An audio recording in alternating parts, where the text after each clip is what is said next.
রুকু পারুলের চুড়িদারে অপরূপা, সংযুক্তার ফাঁদে মাস্টার স্ট্রোক।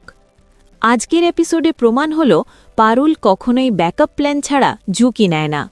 সংযুক্তা যখন ভেবেছিল সে পারুল আর রায়ানকে ধরে মনের সুখে গল্ফ খেলছে, তখনই আসল টুইস্ট বেরিয়ে এলো। আসলে পারুল আগে থেকেই সব আন্দাজ করে ঋত্বিক আর রুকুকে মাস্ক পরিয়ে রায়ান আর পারুল সাজিয়ে পাঠিয়েছিল। ফলে সংযুক্তা ভুলে গিয়ে তাদের ওপর হামলা চালায়। আর যখন তারা বিপদে পড়ে তখন আসল পারুল আর রায়ান হাজির হয়ে যায়। প্ল্যান মতো রায়ান সংযুক্তার গলায় ইঞ্জেকশন দিয়ে তাকে বেহুশ করে দেয়।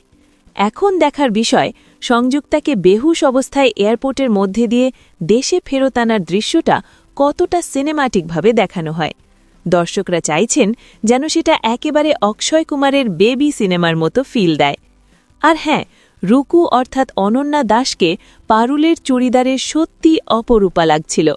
তিনি এমন একজন অভিনেত্রী যিনি নেগেটিভ রোল, শহুরে চরিত্র কিংবা গ্রামের সিম্পল মেয়ের চরিত্র সব কিছুতেই দুর্দান্ত মানিয়েছেন। অডিয়েন্স হুক, আপনারা কি মনে করেন? সংযুক্তাকে এয়ারপোর্টে নিয়ে যাওয়ার দৃশ্যটা হবে সিরিয়ালের সবচেয়ে সিনেম্যাটিক মুহূর্ত? রুকুর এই অপরূপা লুক কি দর্শকদের আরও মুগ্ধ করেছে? আর পারুলের মাস্টার স্ট্রোক কি এবার সংযুক্তাকে পুরোপুরি হার মানাবে? দেখুন পরিণীতা প্রতিদিন রাত ৮টায়, শুধুমাত্র জি বাংলায়। এই রকম সমস্ত আপডেট সবার আগে পেতে অবশ্যই আমাদের চ্যানেলটি সাবস্ক্রাইব করে